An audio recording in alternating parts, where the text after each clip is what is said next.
Hello and welcome to the Fearless Ones podcast, where we build fearless people who create and lead a fearless generation. Kev, I forgot to unmute my mic and I started talking to nothing. Oh, hey, it's this is real. Yeah, Yeah, man. this is the real stuff. Starting the year off by knocking some of the dust off, man. I've forgotten my protocol. All right, man. You can real and raw, man. You get the real deal. So we maybe one day we'll add a little fancy music and That's right. but we'll wait a while. So anyway, Well, happy New Year to everybody who's tuning in. This is our first show of 2023, and we took a brief hiatus over the holidays and the beginning of the year to kind of recharge for ourselves and also kind of reposition as an organization, as a mission and a movement about where we're headed and looking back on 22 and now heading forward. So, Kev, I'm excited to jump back on, man. The podcast, the broadcast continue to be a resource for a growing community of people who are looking for what we just said, authentic conversation about faith, how it's lived out. Not the cookie cutter in a box stuff that, we see so often around us that quite frankly is in this season dying because it doesn't have the absolute truth underneath it. Yeah. Well, everything's the entire world is changing, and you have to be able to navigate through the season. And if you don't learn how to do that, and there's really only one way to do it, but you can do it in graduated steps, et cetera. But if you don't learn how to do that, you're going to get left behind. You're going to be lost, and you're going to be in a tough place. So we always live with our hopes up. That's what we're taught in Scripture. We trust. We put our hope in the truth. So you have to get to that place where you know where your foundation is and where your blue sky is and all that. Yeah. So we chose God. I mean, he's the lowest and the highest common denominator, but what he's doing right now is huge, and it's very, very it requires a lot of patience. And I think everybody's having to become more patient, and certainly me too, and I'm very patient. So we keep getting pushed. But anyway, all that said, I think today, and we've talked about this many times, but just to want to put into a simple kind of conversational, practical way of understanding what actionable faith looks like, and how do you get started, and how, you don't have to spend all your day focused on it, but how do you get in the right mode and then know that you're making productive, you're taking landscape, etc. So one of the things that hit me this morning is I feel like a lot of folks who call themselves a Christian, or however you want to phrase that, they spend so much time talking about how bad the world is instead of spending their time talking about how good God is. And I feel like it's a transition where we need to stop talking about how bad the world is. And in personal relationships, like, it's fine. Like, you have to, as you always say, complain uphill and get through the complaint. But we have to begin shifting our focus to God's goodness in this season. And as we begin this new year, there's this element of what you said, of what God is doing. And it's like there's no other way forward except for people to begin living by faith each and every day and begin living this out, not just knowing it in their head, not just, ceremonially participating in some religious activity, but actually beginning to step into how they were created to live and act and think and breathe in the world. And that takes a little bit of guts. And as we say, a lot of fearlessness. And so that's where we're kind of leading this charge for those who would call themselves that. Yeah. I don't remember what show, which one it was, but I threw it out there. It's the nugget for what you just said is you turn every complaint into a Thanksgiving moment. And I, even in the water this morning, I mean, I kept doing it. You get pretty good at it. But then, you have those moments where you get pushed beyond where you don't realize, there's a little area in your armor, and you go, oh gosh, I didn't realize I was weak in that area.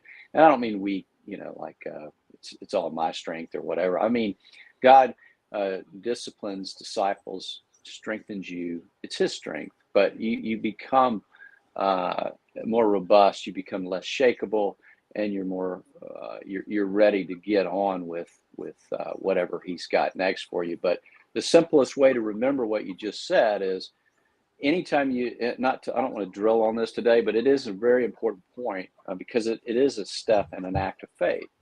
Every single time you want to complain, and man, I don't think anybody likes to be around complainers. Now, everybody needs to get it out, and then we talk to God. That's where we start, or we talk to somebody we trust, and we get it out. You don't want to hold that stuff in. It's okay. We have biblical precedent. Psalms is a lot of complaining, but it's a whole lot of authentic, real faith, joyful outcome prayers. So all that said, wherever you are, when you feel yourself complaining, even a little bit, practice, take a minute, or not even a minute, take a half a second and go, you know what? I'm thankful for this. Yeah. I'm thankful for this. And it's amazing, So that's a good point. Yeah, good weaponry, and it's part of that. I mean, faith is actually believing that God said, "Be thankful in all things, for all things." Right? And so, so that said, we recognize that the pathway forward is only the pathway of faith.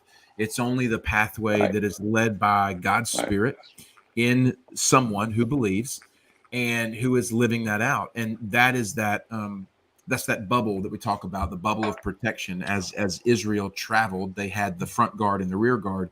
When people are living that way, they're living in that bubble of God's comfort, of His goodness, of His provision, of His protection. The reality is, I think, is most people think they're living in that bubble, but they aren't. And, until they turn around and something shakes them, or circumstances around them. So go ahead and introduce today's show title, and let's dive into, what this looks like lived out. Yeah. Well, let's see. This is kind of a couple different texts from the past, many times put together, but faith isn't a leap. A lot of people think of it as some big leap, jumping off of a mountain or whatever. And it's just not that. What it is it's faith is first and foremost, it's a dividing line, because we know that you can't please God without it. So I want to walk through this kind of, believing in God is important, but there's more to it. You have to actually believe Him. And so let's look at it that way. But another way to kind of quantify it is, it's a series of lines that you cross every day. So it's not one giant leap, or, I did the big thing, or it's, something that you're waiting on till one day. It starts right now, and you have to you have to have direction. We can talk about that, but you make small executable steps every day. But those steps, I don't want to call it a formula, but there is a process. And so just to lay that out a little bit, so maybe folks can grab hold of it and just think through it a little bit and practice it. Like that thing a minute ago, when you start to complain, stop, start to give thanks. Simple. It's very simple. If you practice it, that's a step. But you have to take the step. You have to believe. All right. So I wanted to start with, a lot of this is just kind of pulled together fairly quickly, so it's not in super brilliant order. But I think we can surmise a way through this that makes sense. But so Hebrews 11:6 is one of the verses I've got pulled up today, and it's that goes back to that idea that you can't please God without faith. or faith is the dividing line between everything that pleases him and everything that does not. So if you can't please him without it, you may not be very good at loving your neighbor yet, but you got to start. So think of faith as it's the foundation. It's the hole you dig to build the skyscraper. Everybody wants to go to the top of the skyscraper. Everybody wants to see the top and go up. But you can't do that without digging a hole. Well, faith often looks upside down and backwards and opposite. It's not based on logic. It's not based on what you see. It's not based on humanism. So you got to go do the opposite thing a lot of times than what your brain or people or whatever are telling you, or strongholds. So faith requires reliance upon God. Well, that takes time too. So you dig a hole. You can't dig a hole in 10 seconds. You have to take one shovel at a time, or if you've got equipment, it still takes time, right? So it's small executable steps pointed in the right direction toward vision. But just to walk through this verse real quick, and Matt, just tell me if I'm getting too esoteric or out there, or if I need to land the plane. But this verse says, a man cannot please. It's two parts. My point is, this is two parts. It's believing in, and it's believing. And we most people agree and all that. I believe in God, but they don't actually realize that your job is to believe him, right? So that's what we want to focus. All right, it says a man cannot please God unless he has faith. Sorry, I got to move it over a little bit. It's on my computer screen. A man cannot please God unless he has faith. Anyone who comes to God must believe that he is. Okay, that's the first part of that verse. And there's all kind of scriptures rife with people that believe in God. But the second part of this verse gets overlooked. And I want to read it. I love this version of it because it really helps you see it. The second part of this verse, it says, that one must also know that God gives what is promised to the one who keeps on looking for him. So we don't want to get caught up in the keeps on looking for him. All that means is you stay connected. You seek him out regularly. So basically you have to believe that God exists. Like, that's why I always say, look, if you're an atheist, I love you, but go jump in a lake, go play beach ball. I can't do anything with you. Can't help you. Right. But if you believe, if you say you believe, it's twofold. You've got to believe in him, but you've got to believe him. All right. So that's the line that you have to cross every day. I think anybody listening to this or who will listen to it, they're believing in him for sure. They're good folks. They mean well. They're hungry, etc.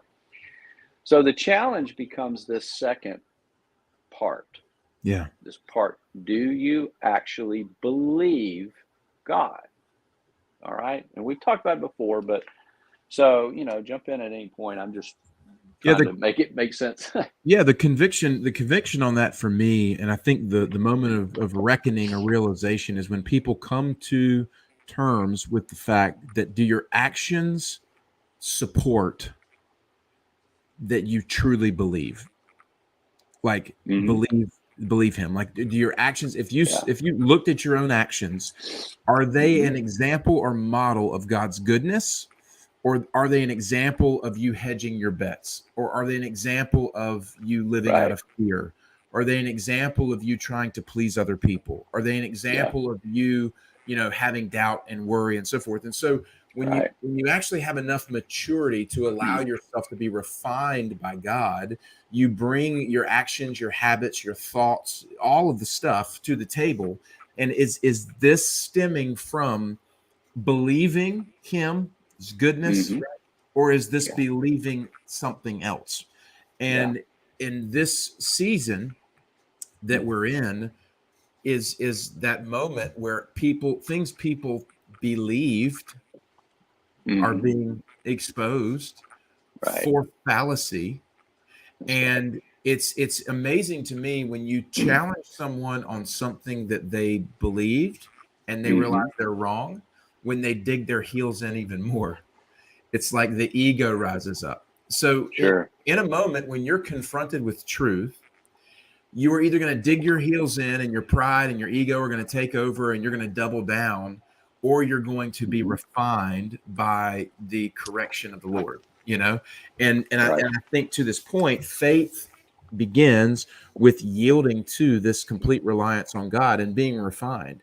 And I think that's what's going on around us that many people are hesitant about, scared of, and often just run away from. Yeah. Well, you know, you have to look at, let's take the idea of, if you're going to take steps, you have to know the direction. You don't have to know everything. You can't know everything. Um, Even Jesus, as a man on earth, did not know everything. Yeah, a lot of people don't realize that. You know, it says he learned obedience through suffering, and he didn't know. He does now because he's at the right hand of the Father. But um, so here's the, but so you have to kind of you have to work at this twofold. You have to understand how to have a vision, how to move forward toward it, letting God expose it and show it to you, which, you know, you're not seeing it with your eyes. And but you also have to have that practical, here's my step, here's my Mhm. actionable, executable moment when I'm going to make a decision to believe God versus hedging my bets, like you said. And look, if you want to see that brass tacks on that, check out Ananias and Sapphira. They bet against the gospel. Now, it doesn't say that specifically, but the fruit of it and what happened with them, it seems mean and difficult, but it's not, because their faith wasn't real. It was only that first part of believing in God, and you can't live there. And Yeah. that's where the world is right now. And that's why everybody, like, think of a backyard. They're focused on the anthill. Oh, you know, we got to dig that thing up. We got to get rid of the fire ants. What God's doing is he's digging the whole backyard up, Mm. the whole thing. Don't worry about the anthill. You know, there are a lot of things going on, and we don't have to get into it too much, but it is important. You know, this vaccine thing, it is going to decimate the workforce. This is not new, but people are starting to finally wake up and go, oh, I shouldn't have done that. Or, you know, I'm glad I didn't. And, you know, we have empathy for people, but the point is there's every single thing looks as bad and getting worse as it can get. But that's because you're focusing on what God's showing you. So you got to go and look at it and say, that's the anthill. They're everywhere. They seem to take over, but God's way out here. He's Yeah. digging the whole thing up. He's getting rid of it all. So then what's on the other side? Who are you? Where do you want to go? And you've got to think that way. All right. So here's a good verse just to build off of that idea that you have to be able to see out and you have to be able to take small executable steps. But think of faith, that believing God type of faith, as the small steps. So you don't have to get overwhelmed by it. Sit in the closet and go, I think I'm going to believe him instead of believing in him. I'm going to believe him. You know, it's not like that. It's more of a surrender than a commitment. All right. So this is Luke 5:12 through 13. Um, and this is just something to hold on to encourage. But it says, while he, capital He, right, Jesus, while he was in one of the cities, behold, there was a man covered with leprosy. And when he saw Jesus, he fell on his face and implored him, saying, Lord, if you are willing, you can make me clean. And it goes on to say, and Jesus, stretched out his hand and touched him, saying, I am willing. And immediately the leprosy left him. So we don't have to go around begging God. Now, this guy was in a really difficult place, but he chose to believe, because look what Jesus said. And this is before death, burial, and resurrection. Jesus is saying, he's not just saying, I am. He ain't the great I can, right? I push on people when they say, well, God can do anything, you know. Yes, but God will do anything, but you have to learn what he's up to. So that's kind of the secret sauce, if you want to call it that. But he says, I am willing. So that not only applies to this leper pre-covenant fulfillment, this applies to you and me and everybody listening and everybody who will believe it. He isn't the great I can. He's the great I am willing. So what you have to do is you have to learn to trust him, and he will show you why he put you here, where you're headed, and he'll give you things that you cannot do it without him or rely on him. You got to connect the cable car. Yeah. But it's a joyful, childlike, spouse-like, friend-like existence. It's true freedom. And the other, you have to work through your strongholds. Strongholds are trauma, negative behavior patterns, traumas caused by trauma, driven by fear. So God frees you. This process, this happened in an instant, right? That he healed this guy of leprosy because the guy believed him. Yeah. He already believed in him. That's what got him to that point. So it's important to believe in God. Otherwise, you're an atheist.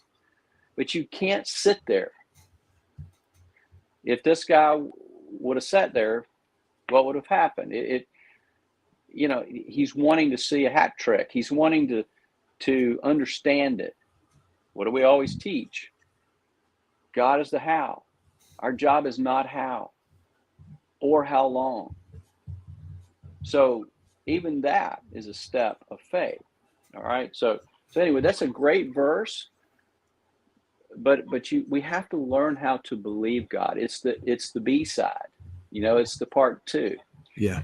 You can't ignore believing in him, but that's the foundation. So where do you go next? So all we're trying to do is help people get from belief in to believing.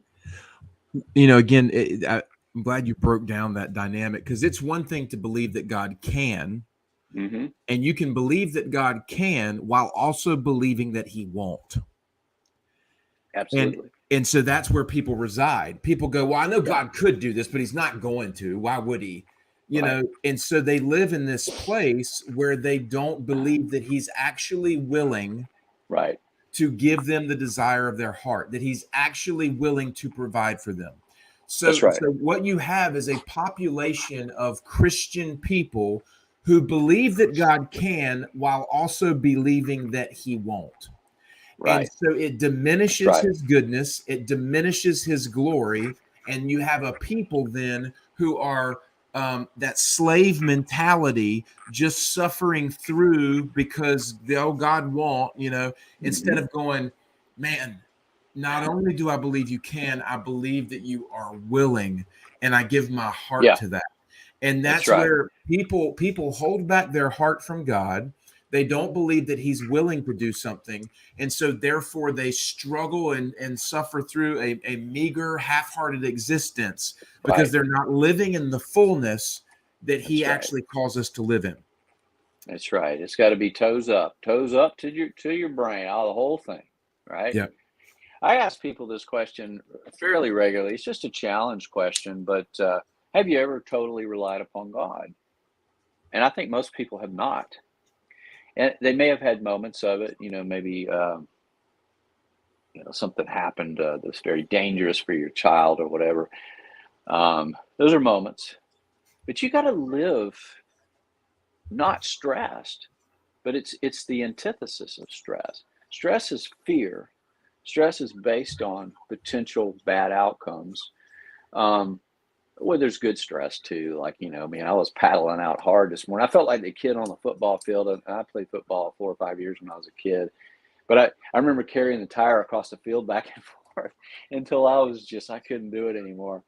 So I was doing that. But anyway, the point of this is he's not the great I can.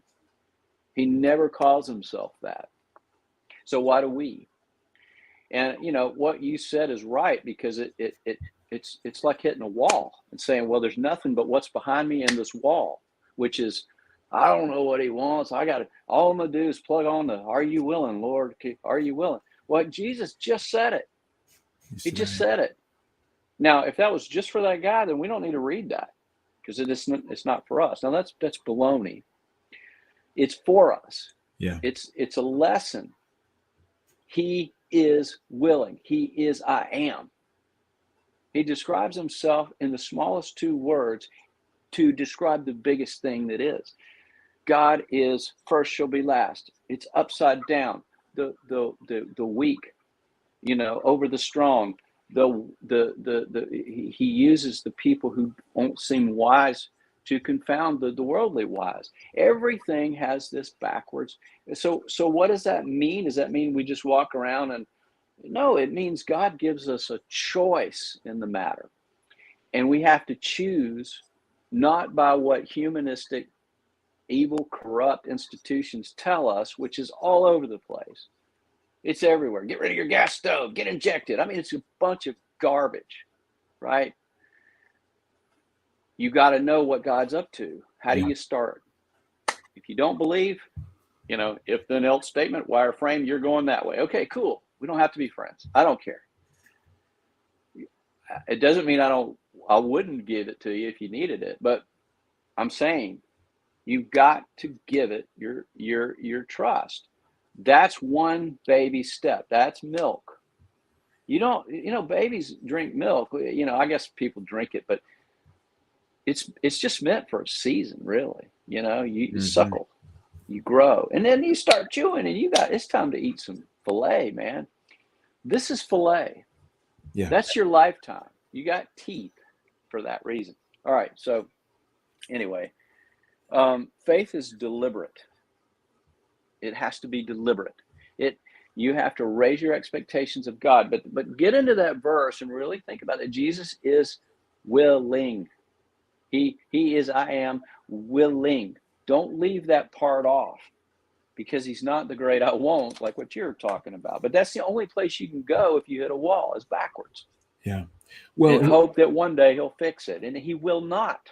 You have to step in. Yeah, here's kind of a tangible thing too, and this is just my perspective on some of the work that we do. It's one thing to believe that God is going to fulfill the vision that we have of the Life Center and of discipling people and changing a generation, all the stuff we want to do. And it's one thing to kind of sit on the couch and wait for that to happen, right? You and I talked about this the other day. It's one thing to sit on the couch and wait for that to happen, because in God's timing, he's going to bring this to fruition. It's another thing to go, okay, I believe that, and I know you're willing. Now I'm going to get up and come with you. I'm going to co-labor with you. It's the take up your mat and walk thing. And there's something that hit me over the holiday where Mary was promised to birth Jesus, but the birth of Jesus was the beginning. She still had to raise him. She still had to labor to raise the promised one, right? And so I think a lot of people, they have the dream, they have the vision, they have this thing, but they get discouraged and they don't co-labor, because, as I told you, sometimes it feels like you're planting apple seeds to get an orange orchard, right? And that's the part that it confounds your understanding. And so just from my own testimony and the things that I navigate is just encouraging people, faith is having the initiative and the willingness to take the next step, even when you don't have a certainty, you do have a certainty about the outcome, because God is good.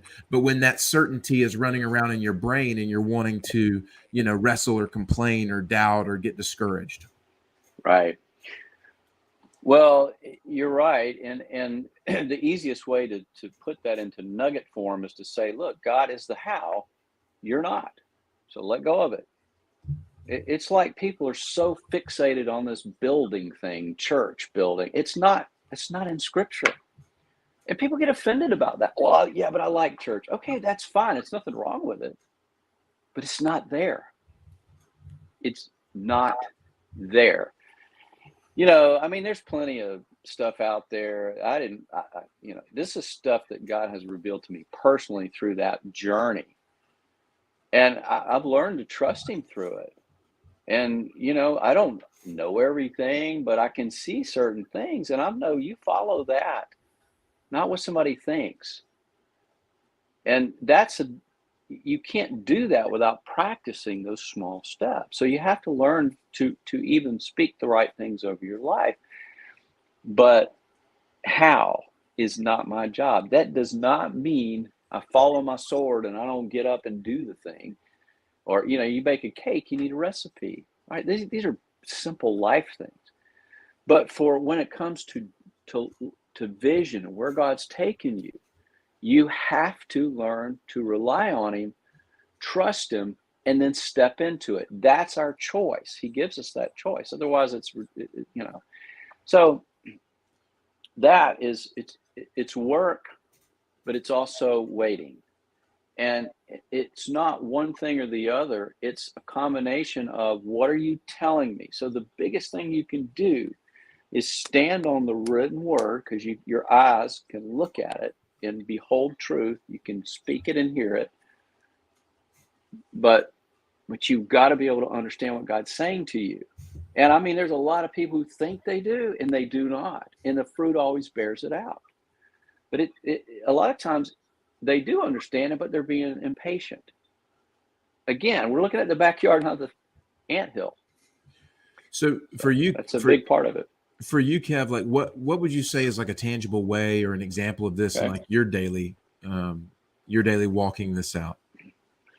Well, I think I have to put this into in other words, the sitting on the couch thing. I tease Holly. I say, yeah, I sat on the couch, because that was a moment. I literally wrote my book sitting on a couch for 90 days, and I didn't get off the couch except to go to the bathroom and eat some yogurt. That's it. So it's not whether you're sitting still or moving. It's what is God saying, and are you consumed with obedience to it? And if you don't know what he's saying and you think you're cool and you just think you know what he's saying, he will put a hurting on you, not because he hates you, because he loves you. And you got to get past that stuff. You've got to be humble. You've got to be all in, truly his vessel. It may cost you everything, but if you're willing, he will give you everything. He will do the things he's telling you. So that's what we do. If I don't know something, I don't say it. If I do know something, I don't always say it, but I try to help people understand it. Like, this is for real. So, but he gives you glimpses of things, and he helps connect dots. All right, so what is that? It's intimacy. Faith is not a thing in and of itself that has any real value unless it has outcome. So what's the outcome? What does God want from your faith? That's the question. And I'll drill down on it a little bit and give some practical steps or some metaphorical examples. But what does God want from you? Why does he want you to be faithful? Why is that? You can answer that if you want, or I can drill down into it. It's relationship. It's intimacy. It's connectivity. It's actually that you are yielding to him and his love and his authority. He wants your faith because it is a sign of your affection for him. That's right. That's exactly right. And the best word to describe all of it, and you mentioned it, is intimacy. God sees you as his spouse, as his friend, and as his child. Those are the three most intimate relationships on planet Earth. We get to practice this and enjoy people and help and love people. We also, these are practice runs for heaven. Heaven's eternally. It's forever. We're not coming back. I don't know where it is and all that, but this is a moment. So he gives us this to learn how to do it, part of it. So when I say, I teach people about loving your spouse, and you got to love their soul. You have to love their soul. Now, my wife happens to be very pretty and all that, but, I'm getting old and wrinkly, so I want her to love my soul. I love her soul. I love who she is more than how she looks. Now, I still love the way she looks, but that's what God wants from us. He wants us to fall in love with him because he already loves us that way, Yeah. in those intimate ways. So the only way you get there is you have to choose it, but you have to step into it. You have to totally rely upon God. Now, you can do that in a moment. You don't have to all day long. I'm going to be incredibly faithful. No, that's not what he's even asking you. He's saying, I love you. Do you believe? He'll nudge you. He'll inspire you. He'll challenge you. You have to rise to the occasion in small steps, but you have to understand that God's taking you somewhere and he shows you part of it. And the more you do this, the more you see. It's like flying in a plane at 40,000 feet. You can see 40 miles out and see the mountain range. I'm nobody, but that's how I see what he's doing. That's Yeah. how I avoid things that fearful people, they don't understand it. Well, you're stupid. Man, I've been called stupid, had rocks thrown at me, called abusive, all this stuff for years. But, you know, if you don't live it out, then you don't have anything to preach. So you got the word, but I don't need to get in the word and say, and I'm not saying we don't need to teach the word. I'm saying we need to teach people how to get in there for themselves and how to chew it and eat it, take it in and feel it, learn to feel the word. Even like watching The Chosen. I'm like, dude, this is for learning to feel the word. This is it. This is how you do it. You got to get it in and experience it in your heart, but you can do it in small steps. All right. So just to break it down, here's think of it this way. It's dividing lines. Every day you want to get up and you want to cross that line. So you can set little goals. The way I've written it out is, all right, here's a practical way. And you got to help me stay practical because I get out there, but it's not a leap. You don't put a blindfold on and jump off of a building and say, well, God will do it, or I'll walk in front of a bus. If he wants me to live, I'll live. That's bull crap. He's giving you a choice. He draws you with the desires of your heart toward what he wants to do with those desires. It's a good deal, man. All right. So it's a series of lines, small executable steps toward the vision. So big vision. And that doesn't mean you want to be Elon Musk. It might mean you want to grow stuff in your backyard. I don't know, but it's a big vision for each of us. We have a big vision. We can't possibly do it, but he keeps putting it in front of us and reminding us, and he keeps putting pieces in place. So, but how you get there is small steps. Big vision, small steps every day toward it. Those steps are crossing lines. So they're executable. They're not overwhelming.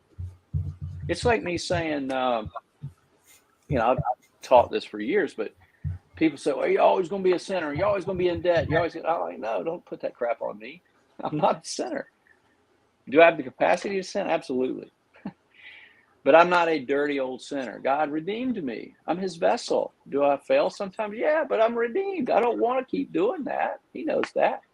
So I'm convicted, right? All right. So I tell people, look, let's synchronize our watches. We talked about this before. I think I can not sin for 1 minute. Can you? Yeah, let's do it. 60 seconds later, did you sin? No, I didn't. Did you? No. Oh, I bet we can do that for 5 minutes. I bet you can do it a whole day. Well, what I'm talking about is you can live free from a sin mentality, okay?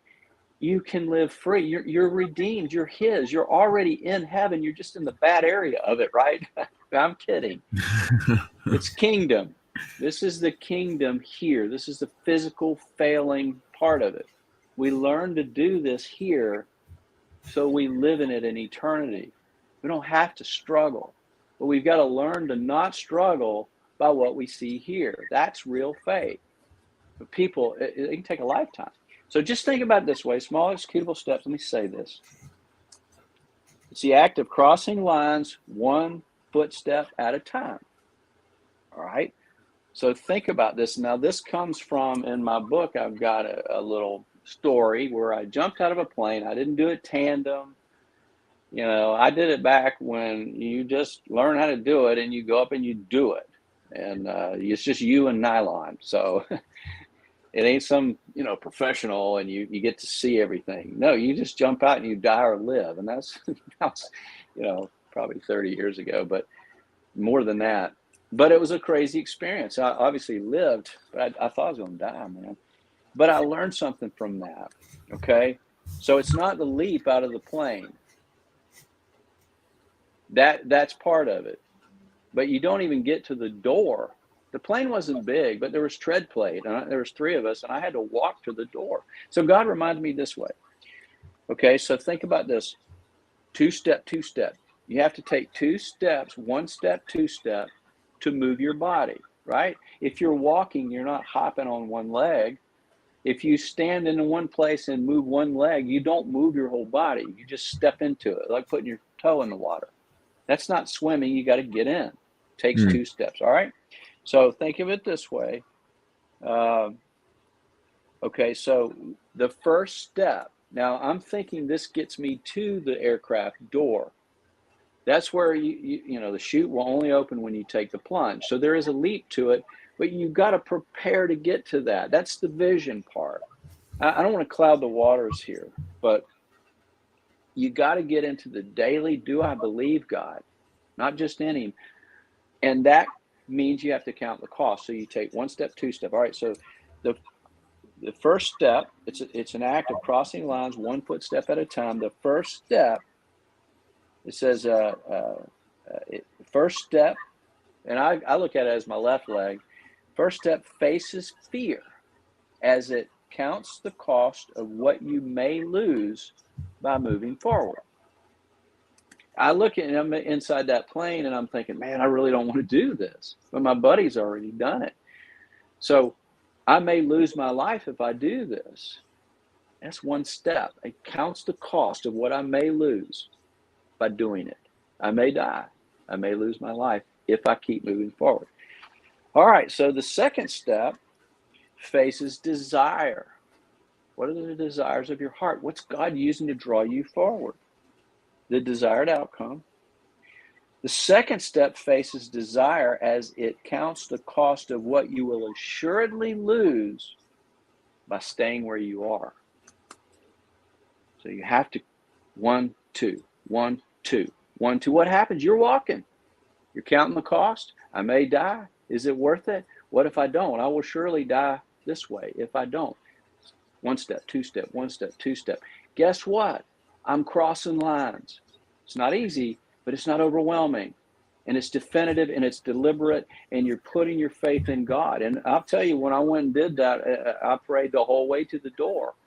I mean, it was only, 4 or 5 steps, but I was ready at that moment because I had already counted the cost. I may die if I do this, but if I don't do it, I will surely die because the desires of my heart will not be fulfilled. Now, that's a metaphor. I really did it. And I've got it in my book. I can read that. But I think the important thing here is small, executable, deliberate steps of belief every single day. Get up every day, cross a line.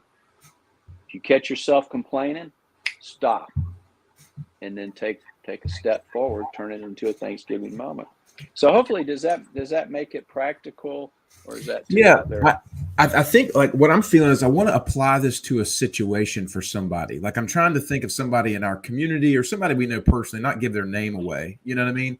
But like talk about how this actually is lived out by someone who's living by faith. You see what I'm saying? Like if we use an example of somebody, I don't have anything off the top of my head, but I'm thinking about like, what is this tangible? Because there's somebody who's sitting there right now and they're going, I feel like they're going, okay, how does this apply to this certain area of my life or my certain dream or my certain desire or whatever?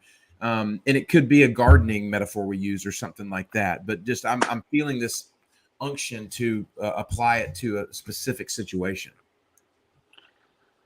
Well, I gave you one in Scripture. You've got the Word of God, which is the truth. And it says, if you're willing, and Jesus said he was. So hold on to that. We know that he did it for this guy. He'll do it for you. whatever it is. The key isn't to begging or figure out how. The key is to learn what he's up to and follow that. And guess what? Those are also the desires of your heart. So to get to a place where you, when I think about, I don't want to call it my story, because it's just a piece of my life. But this book, or any other thing I've written or done over the years, it's I can give you lots of examples. There's tons of them in this book of very practical things. Are they hard? Yeah, they're hard, because what happens is God prunes you. So you have to learn to take those small steps every day. But like I said, I sat on the couch for 90 days. And I mean, that's literal. I did that. I didn't move. I didn't sleep. I I've cat napped here and there, but I didn't know how to write a book, but I had people contractually telling me, here's your deadline. You have to do this, and I was also facing being thrown out of my home. And I didn't have any money. I didn't know. There's so much to this. I don't want to get into it all, but that required having a picture, a big picture, a vision. Okay, God, I may die, but if I don't do it, I will surely die. Which do you choose? So you get up every day and you write, but you get up every day and you do one thing. But pretty soon, the payoff, right, is God starts to change who you are, and He starts to show you more. So you don't quit. Yeah. You get up and you move forward, but you have to do it in conjunction with what He's showing you. I've got a picture of like somebody who, like, using baking as an example, like they have a vision of like baking people cakes or cupcakes or whatever it is that they have. Sure, there you go. But they're worried that maybe they don't have enough money in their account to go and buy the ingredients, or maybe they're worried that people aren't going to like the kind of cake that they bake or whatever. So you have this person with a vision, with a dream, but they don't take action on it because they're justifying all of the costs. It's like, well, what if I bake it and nobody likes it? Or what if I actually spend this money to go buy the ingredients and I don't have enough money to pay my light bill or whatever?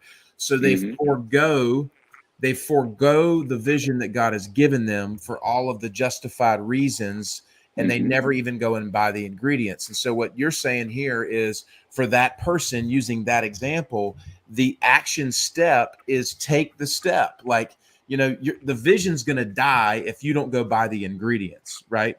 Even if it means your lights get turned off, even if it means they don't like it. Are you faithful to the vision to be willing to take the step?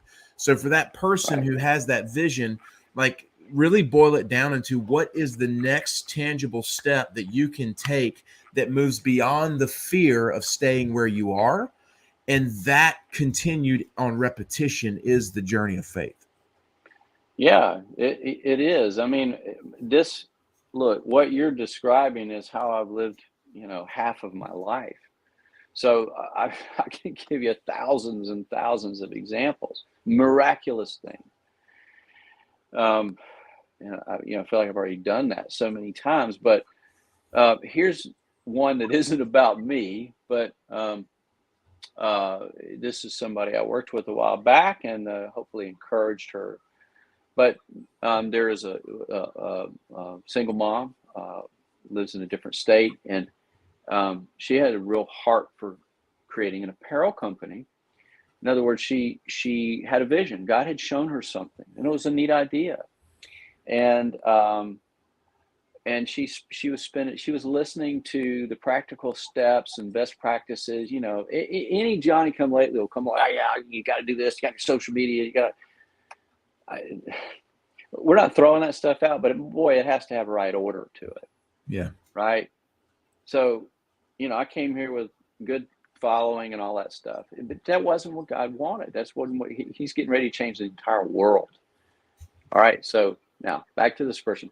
So I said, look, what is it that you're after? So remember, when you have inklings and you have vision and you have things that are going on, God will course correct those things. He's not going to show you everything. It's darkly, right? He shows you a little bit to draw you forward, and your heart resonates with it.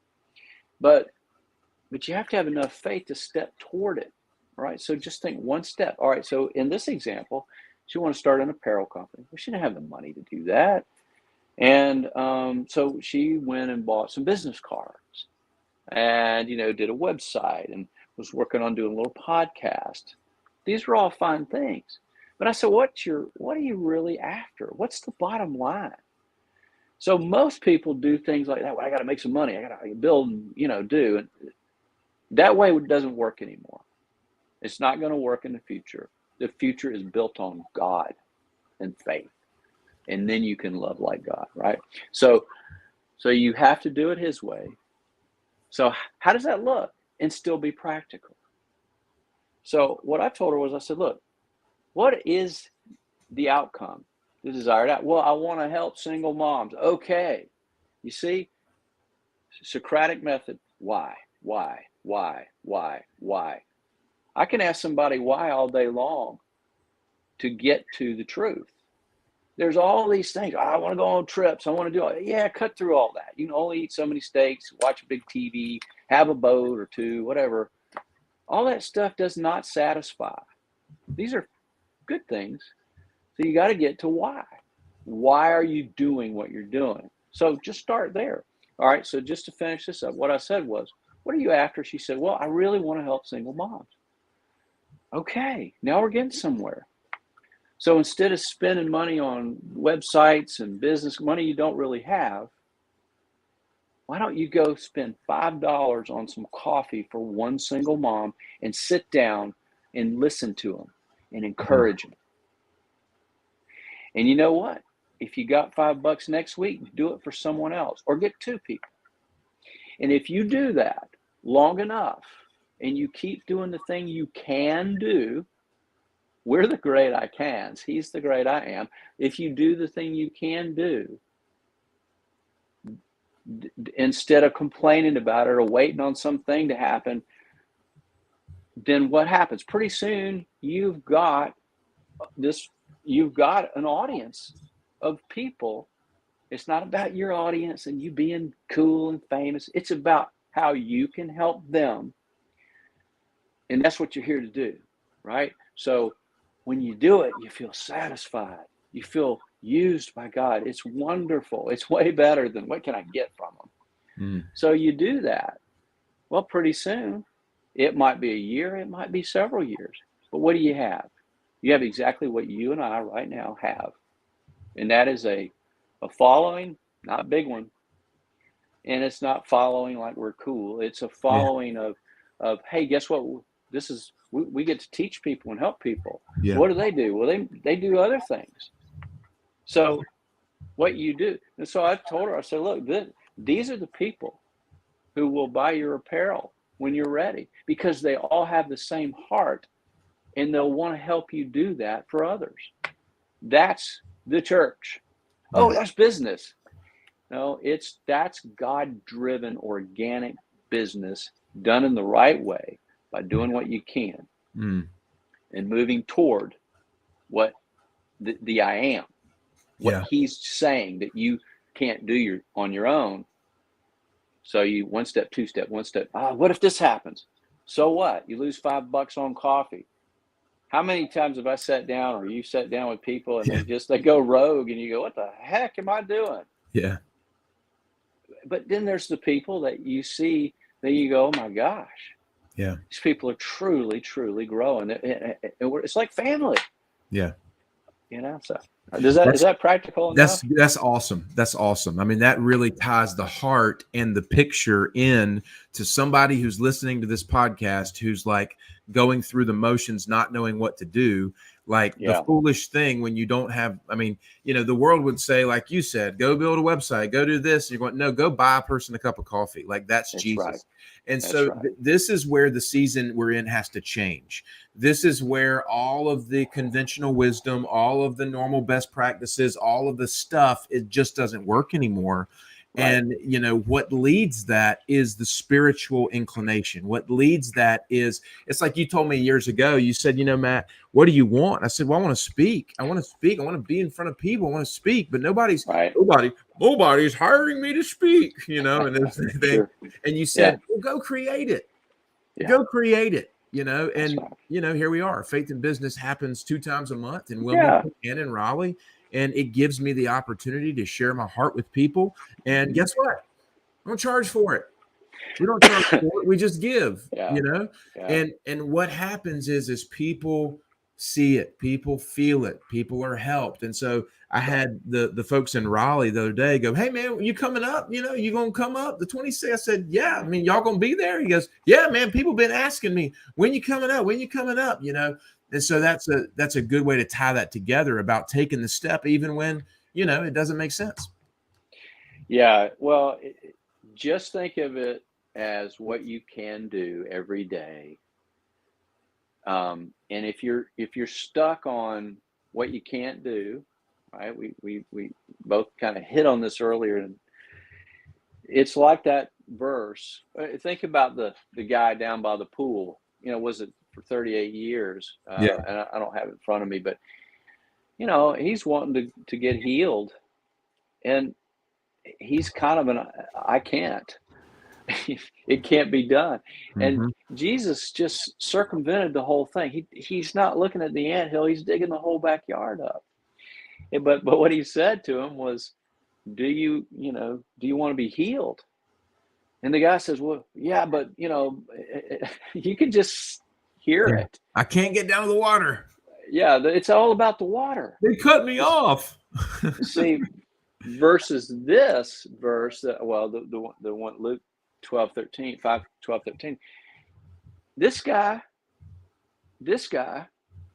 he believed in him, but he made a choice to believe him because Jesus said, I am willing.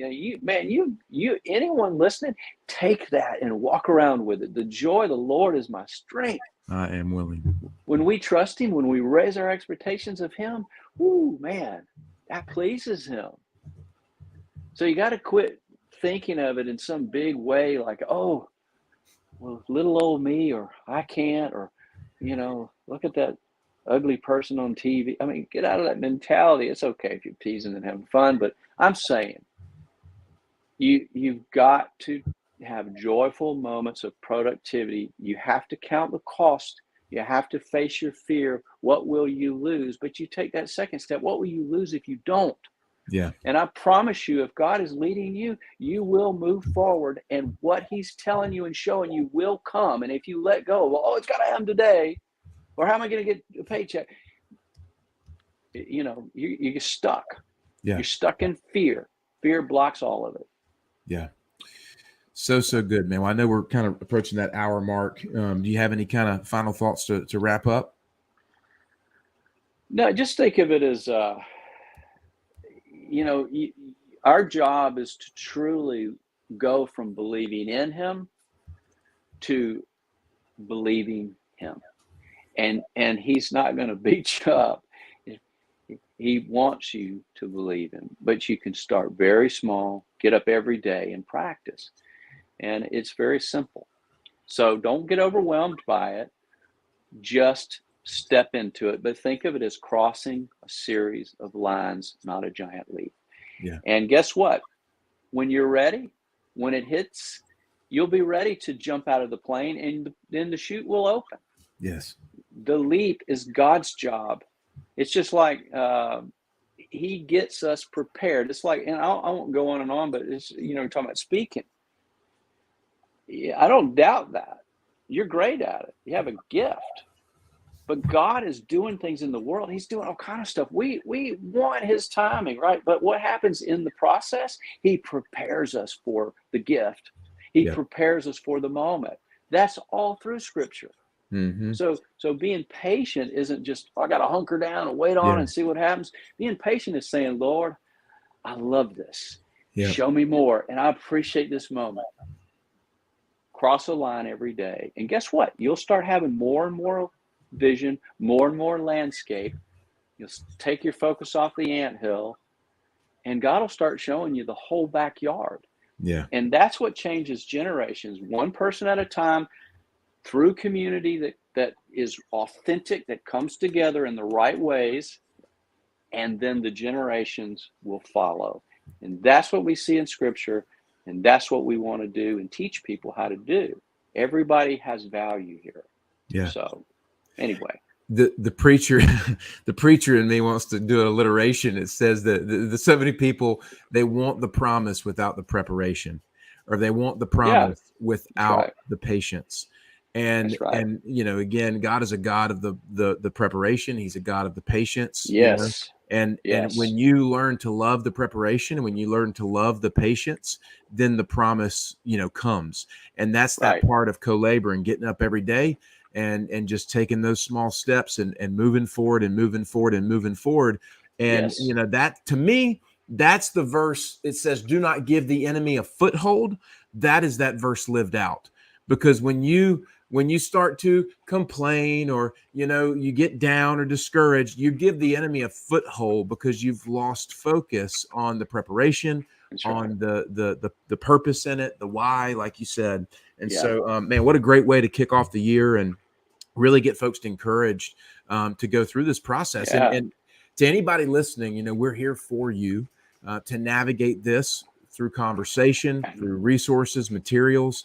We invite you to jump in with us and embrace the Fearless mission as your own. Get some coffee, get some hot sauce, wear some stuff around, and let's actually choose to become a community who does this together. And instead of just waiting on something, like, the time is now for us to embrace it. I feel that very strongly. Yeah, that's right. Yeah. Well, the world's getting more difficult to live with your eyes. So you've got to develop this right now and move forward.